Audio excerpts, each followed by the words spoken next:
Good evening, and welcome again to Public Perspective. I'm your host, Kevin McDermott, and if you've been following the news, you've seen lots of stories about police and the interactions with civilians and how appropriate or inappropriate they may be. So tonight, we're going to go back a little bit into history. We're going to talk about the history of policing in Chicago. Our guest tonight is Professor Sam Mitrani from the College of DuPage. Sam, thank you for being here. Thank you for having me, Kevin. So let's start with the history of the police. But before we even get to that, I'm interested in why you've decided to take a look at this. What intrigued you initially to start to look at the history of policing here? Well, that's a good question. When I was in graduate school, I was digging through some files of the Chicago City Council. I was actually interested in the relationship between business and municipal government in general. And what I found were two documents which really intrigued me. One was probably one of the first kind of spreadsheets. It was this huge piece of oddly shaped paper that had been cut out, and it had the records of all the people who'd been arrested in Chicago over the previous 6 months.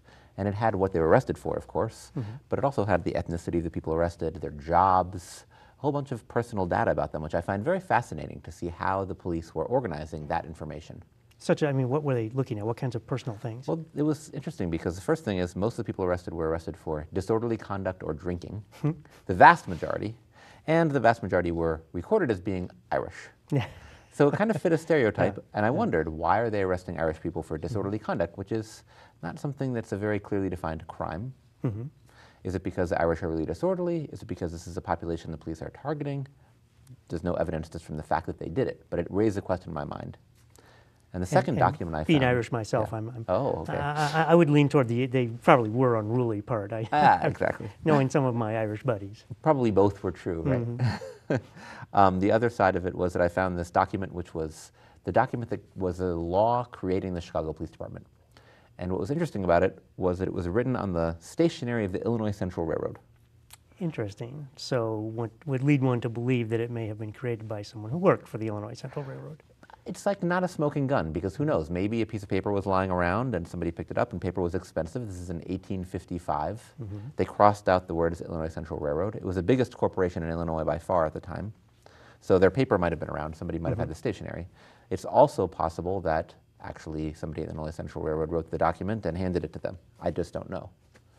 But it wouldn't be surprising. I mean, if we read today about the American Legislative Exchange Council, known as ALEC, which is a group of companies who have come together to essentially draft legislation that are given then to state legislatures in order to pass laws that are favorable to that group of companies. So it wouldn't be beyond the pale to think that the Illinois Central Railroad may in fact have had a hand in creating the police. Correct. And they would have had incentive to do that, wouldn't they? They absolutely would. In fact, right at that time, the Illinois Central Railroad and other railroads were contracting with the Pinkertons with some very expensive contracts to provide protection basically for their property. And also, one thing that's interesting is there's a myth that in the U.S. industrialization took place in this laissez-faire environment through the free market. That's just not true. By far the most important corporations that led to U.S. industrialization were the railroads. And they're created just by necessity, hand in hand with state governments, with the federal government, with municipal governments, because they have to build their tracks. So they need permission, they need rights of way. Exactly. Right? And often they need money. They also can get towns to argue over where the tracks are going to go. Because if a track bypasses a town, that can be the death of the town. Or if it goes through any other area, a new town can spring up, right? So there's a lot of vested interests, a lot of real estate interests. Yes. Right? So when that document from the 1850s that described how the police would be formed, I mean, what did it say? How did it describe the police? It's actually interesting because they didn't go nearly as far as we would go now in clearly defining what the police were. In fact, in the document, it includes all city officials as members of the police, including the mayor, what we now call the aldermen, the members of the city council. And it also gave the police rights to investigate anything they wanted. They didn't have to have a warrant or anything like that. On the other hand, it's a very small force compared to the police that we're used to today. In Chicago today, there's something like 13,000 police officers for a city that has less than 3 million people.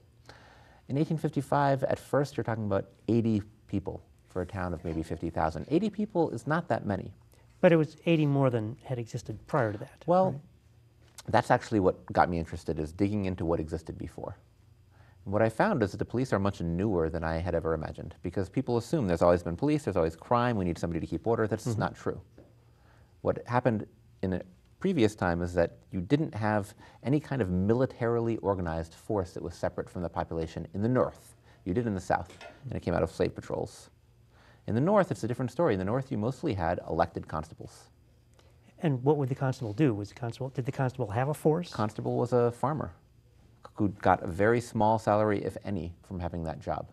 You had a sheriff who was also usually, in small town America, which is where almost everybody lived, a farmer. Or in the cities which existed, which were very small, remember, at the time of the American Revolution, Boston, which was the seat of the American Revolution, had maybe 10,000 people. So that's maybe a fifth as big as Elmhurst, something like that. Right. These are not big cities. Everybody kind of knows each other. So even in that context, the constable might be a respectable person in the town. They have another job which keeps them alive. They're not paid for being a constable. And if there's something they need to do, then they go out and do it. So if there's some big heinous crime, they investigate. If they need to go track somebody down, they can raise a posse of other respectable citizens. But it's not the idea that you need a military force in uniforms, full-time employees who are constantly watching out. Now, you did have night watchmen, but their job was mostly to watch for fires. And were they private or were they public citizens? It depends where, but usually they were paid by the city. So when Chicago was established, they had a force of constables, a small force. This is in 1837. It was a very small town at first. They also have a force of night watchmen, basically to watch for fires. But it's nothing like a modern militarized police force. So was that part of what the 1855, was it the 1855 Creation Act did? Was it created this more or less militarized or structured force? That's exactly right. And so then I wanted to find out, why did they decide to do this? And what I discovered is that this takes place basically a week after an event called the Lager Beer Riot, which is a great name for a riot. Lager beer. Yes. As in L-A-G-R, lager? Lager beer, yes, exactly. Because what happens is that you have a big influx of immigrants into the city. These immigrants are different in the 1850s than immigrants who've come in an earlier period. Because these immigrants by really the 1840s and 1850s are immigrants who are not going to be able to get their own farm.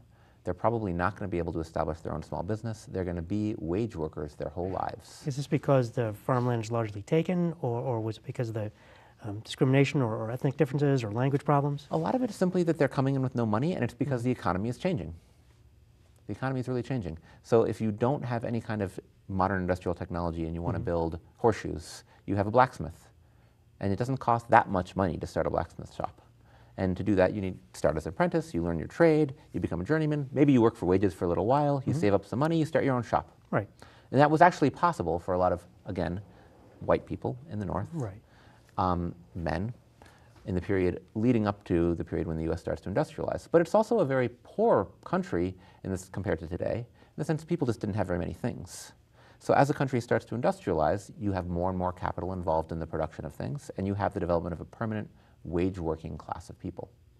Because of industrialization, right? Because the capitalists, or they had the capital to create these factories, needed workers, and people needed jobs, and it was an easy way, I would think, to get paid, because you didn't have to start something. You didn't have to work from scratch. Yes. You didn't Well, have to actually, the needing jobs things is interesting, because people didn't need jobs. So the first industrial workforce in the U.S. is women who are from places like Vermont, actually, which is where I was born, and they go to Massachusetts and work in the mills in Lowell, where they are working for a few years, usually as teenagers, before they get married. And the model was like a dormitory. It was almost like college today. You go off to work in the mills for a little while, live on your own, save up a little money, but you have a dorm mother to make sure you don't get in trouble. Right. It's not like a permanent wage working class. And the problem was, nobody would take a job working in a mill, because if you're an independent farmer, you're not going to go and work. You've had a job, right? Many. Do you like having jobs? It depends on the job. It does. But in general, most people don't. What do people spend half their time away from the work doing? Complaining about their job. I mean, I have a very good job because I get to lie to my students, basically. No. But and hopefully you're not lying to us tonight, right? No. Okay, just checking. But basically, people hate having a job because you have a boss. And if you're an independent farmer, you don't need a boss. When do you get up as a farmer? Well, when you want. Okay, you got a lot of work to do. I don't want to romanticize it. But you run your own life. You make your own decisions. Exactly. You set your own timetable. In fact, you don't have a clock. Right. And you have much to do, and you live a very poor life materially, and you have very few material goods, which causes a lot of problems. If you want a shirt, you have to start from a sheep. Yes. That's a lot of work to get your Right. one shirt, right? Right. Or, so there's a lot of advantages to industrialism. I'm not knocking it exactly. Right. But also it creates this permanent wage working class, which is much more separate from their employers than that journeyman working in a blacksmith shop with one boss. So how did the Lager riots then come about? Well, they happened because a nativist wave swept across the U.S. in the 1850s. And nativist meaning Anti-immigrant. Because the problem for the employers is they can't find anybody who will work for wages. So they have an incentive to attract immigrants into the country. And this happens to be right when there's two things that happen in Europe which drive a lot of immigrants across the sea, which is the famine in Ireland and the Revolution of 1848 in Germany.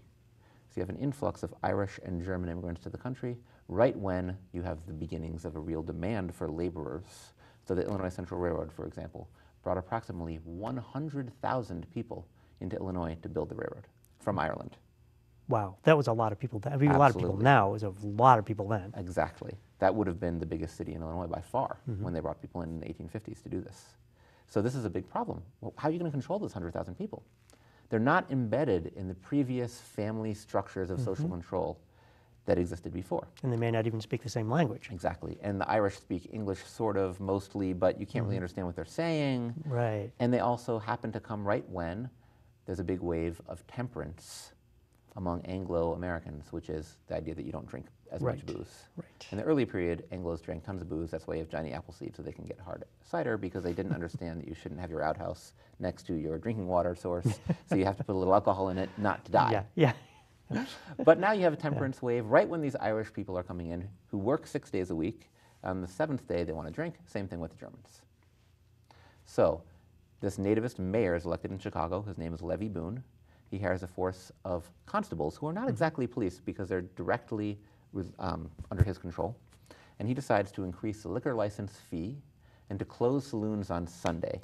The one day. Exactly. So there's a riot. The Germans, really not the Irish actually, the Germans are the ones who riot. And they come downtown, they try to free their arrested saloon keepers. Levy Boone's force confronts them. They raise a drawbridge at Clark Street. There's a battle. One police officer loses his leg, if you can call him a police officer. And a number of the German rioters are killed. Levy Boone backs off in a way because he realizes he can't enforce this anti-drinking thing. But it's in reaction to this they pass the law creating the police. So we've got to keep these Germans under control and the Irish. So the law really was created essentially to keep the everyday people under control. Yes. To protect essentially the power structure. Well, at this moment in the 1850s, it's still more complicated than that because the way that things are portrayed is in ethnic terms. Protect us against those riotous Germans and those drunkard Irish, but right? But as you probably know, pretty soon the Irish and the Germans are integrated into the city government. It actually doesn't work to say we're going to have a tiny group of native elite, in a democracy at least, kind of supposedly you do have elections, who are going to keep control over the city government against the majority who are going to be these immigrant working men. It's just not going to work. So they figure out that they have to go against this. In fact, the story obviously continues. By the 1870s, you have a situation where this native elite tries to take control, and they get totally defeated in an election. Now, who was this? Was a combination of the Germans and Irish who defeated the nativists, right? In an election, exactly. Oh. So they were actually able to rally their own troops, get their candidates elected, and take power. But who's leading that coalition? It's often business people too. So what happens over time is that a coalition of business people who are often German. Guess what? The Germans do okay in the United States as immigrants. Some of them become very wealthy business people. Some of them become like middle class, small business people. But they don't all stay the poorest wage workers. Many of them do. The Germans don't have united interests 20 years after 1848. The Irish too, by the way. They're not all the same. So what you get is this increasing divisions among the ethnic groups. So they don't think or act as a bloc anymore. Now they have individualized interests, right? Well, both are going on at once. You can have rallying in electoral politics around ethnic identity, and you can also have rallying around class interests, and the two are constantly interplaying with each other. But what you get by the 1870s, you have this big ethnic division, the kind of nativism of the smart part of the elite, they basically abandon. They say, forget it, we'll include the Germans, we'll include the Irish. They, in fact, pretty soon figure out we better hire a lot of Irish cops. Right, because the Irish cops have to take care of the Irish population. Exactly. Right. Why anger them by having native-born cops who are of English descent patrolling these Irish neighborhoods? Better to hire Irish police. And by the way, the Irish need jobs. It's not hard to find Irish people who will take a job as a police officer. So this is about a 20-year period, or 15 or 20-year period between 1855, when the law is passed, and now the, say, mid-70s, so Yes. 20 years, where this has gone suddenly, and that's only a generation, right? So it has suddenly gone from a kind of informal, familial, rural type of constable to an organized force, right? So how did that change the way people interacted with the police? How did that change the societal structure? Well, the society is changing in many, many ways at the same time. So the police are just part of it. And this is one of the reasons why they're sort of accepted. I think if you had tried to simply impose them in a city that already existed, you would have had to be way more careful. So for instance, when the London police are created, they're way more careful to make sure they have this ideology of saying we're going to serve the public from the beginning. Because London had been around for so long. Exactly, Right. exactly. In fact, even in New York, they do it a little bit differently, although in fact it's much more similar to Chicago than London is. In Chicago, these Irish people are coming from the countryside. They're coming to the city. The German immigrants are mostly coming from the countryside. They show up in this city in a strange country. They don't have preconceived notions about what it's going to be like. And in fact, even the residents of Chicago, in 1850s, Chicago has maybe 50,000 people. It passes 1 million people by the 1890s. That's enormous growth. So this is a completely new environment for everybody in the place. And so they really, literally have to make it up as they go along. Exactly. Right. So today, how do we see this play out today? What are the vestiges of this kind of history in today's police force? I mean, in Chicago mainly, but you know, we've seen kind of a squaring off of the police lately, and you know, in New York with Eric Garner and in Ferguson, Missouri, and there's this sense now that seems to be that the police and the public are at odds with each other, but that there really should be this other ideal of the police are there to protect and serve. But listening to the history, is that really true, or was that ever true here in the U.S.? Well, I think that, let me take this story forward 20 more years. Because what To happens... the 1890s now, right? Yes. Well, let's say between the 1870s and the 1880s, two big events happen which cause big problems for the police. The first one is in 1877, you have this huge strike that goes all across the country. The police in Chicago crush it brutally. And in the aftermath of that, you have this really stark division, the police against the population. So in the 1880s, this new mayor, Carter Harrison, he decides this is a problem. And he's going to reinvigorate the police and rehabilitate them in the eyes of the whole working class population. So he helps the police create a new ideology, which says we're here to serve the population. We're here to promote order, which serves everybody. And look, it's true that crime is a real problem. It's not like these Irish neighborhoods don't have a real problem of crime. These are people who are working very long hours. There's a lot of unemployment. A lot of drinking. A lot of drinking, which, by the way, does sometimes cause real problems. Yes. So it's not like everybody in the Irish neighborhood doesn't want some kind of order control. So Carter Harrison has the police, for instance, take people to the hospitals. He has the police publicize how many lost children they find and bring home. He has the police try to portray themselves as being more on the side of the population. But at the same time, behind the scenes, the wealthy people of Chicago form two big clubs. One is called the Citizens Association, the other Commercial Club. They buy the police rifles, Gatling guns, artillery, buildings. After the Haymarket affair, they fund a police pension out of their own pockets. This is actually donations, not So even this was not taxes. taxes. This was the industrial elite coming together with their own resources. Exactly. So they've essentially... And commercial elite. Commercial Right, elite, yes. right.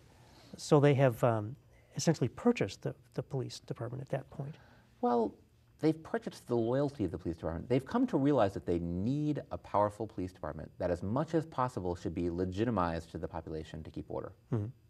And they're also willing to tolerate all kinds of things that in an earlier period they tried to control. Such as? Drinking. Oh, okay. They realize that trying to stop drinking is a fool's errand. And so they abandon that. They tried to stop prostitution in an earlier period. They abandoned that. What they decide is we will stop prostitution on the street. We'll push the prostitutes into brothels, which are in one area of the city called the Levee District. Which we can control. Which we can control, exactly. Keep order there. But we're not going to try to close all the brothels, because if we do that, the prostitutes are going to go everywhere and we can't stamp it out. All we can do is keep it orderly, which actually a lot of people We're okay with. We're right? okay with, exactly. So I think we see the same thing today. I think it's too simplistic to say the police are counterposed to the population. The police are counterposed to certain layers of the population where people feel like the police are an invading army, where they feel like the police don't respect them, where they feel like the police don't have anything to do with their own interests. But also, even sometimes in those same neighborhoods, you have other people who might say, we need the police because crime's a real problem. Well, in fact, you hear that today, even in the interviews as the reporters go out after the recent problems with police killings of young black men in the black neighborhoods, and you would hear that kind of division. Certainly people think that the police are the enemy, but others think, well, we need them anyway. But the one story that stuck with me was the woman who was a middle-aged mother who had a job, and they were asking her about the police, and she said she would of course go to the police, and she had called the police in disturbances in her neighborhood, but she said the problem was you never know who you can trust, and you never know how it's going to turn out. You can have a policeman show up and it's fine, or you can have him show up and all of a sudden you're the enemy and you're in trouble. And she said, that's the problem. You just don't know. You can't predict how they're going to interact with you.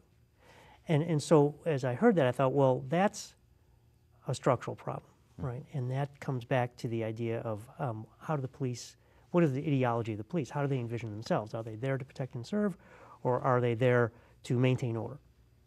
Well, I think that they have a big problem.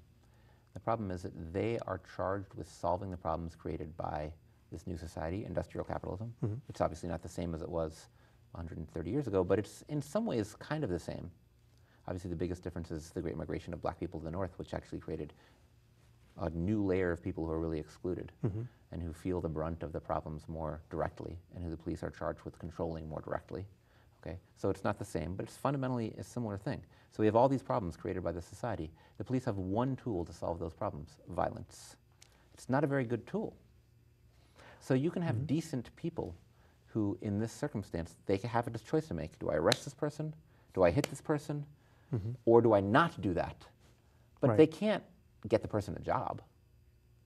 It's not their job Correct. To solve the social problems that may have forced these people or have contributed to the problems that these people are dealing with by becoming criminally active, right?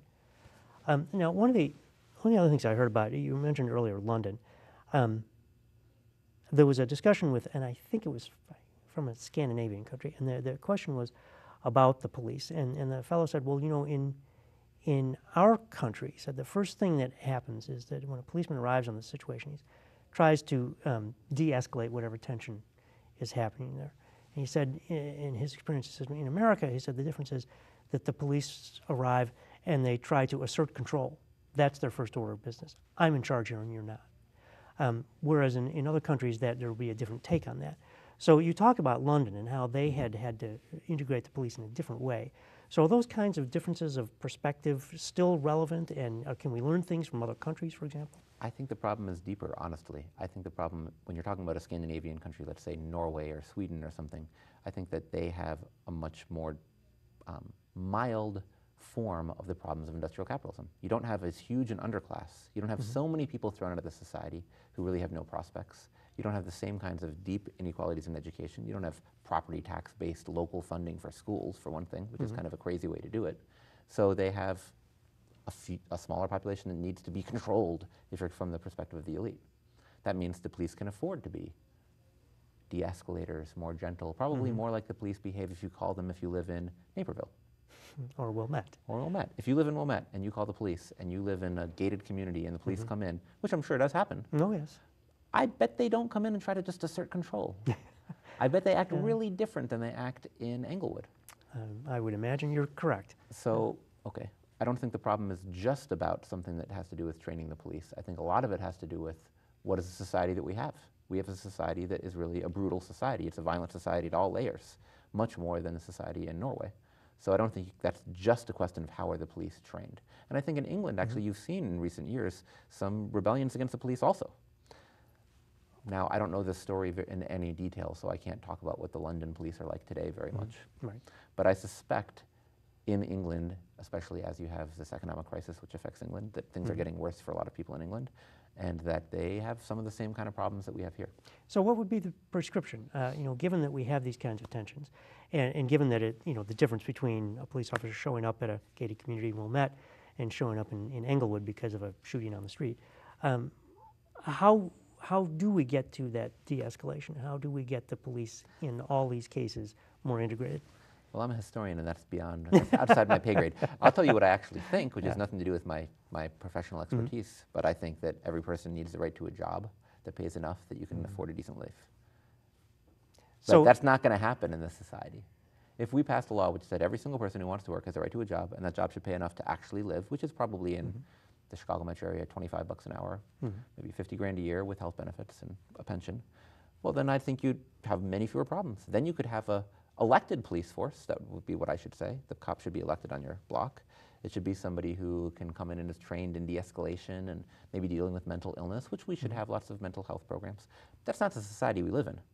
So I don't think you can solve the problem by only looking at this one tool, the police. So is there something, though, that the police themselves could think about doing or could reimagine, and something that they could learn from the history of police in Chicago that might give them more perspective? That's a good question. I don't think it's that simple. I think maybe, if anything, what the police leadership could learn is that having police who are more aware of their role in the society might help them understand more about what's going on. I think most police officers in the country aren't very well educated. I don't think there's very high bars for education, but it's also a big problem because how do you find enough people to hire for that job? Well, these days, actually, it's a pretty well-paying job compared to many true. other jobs that one could get.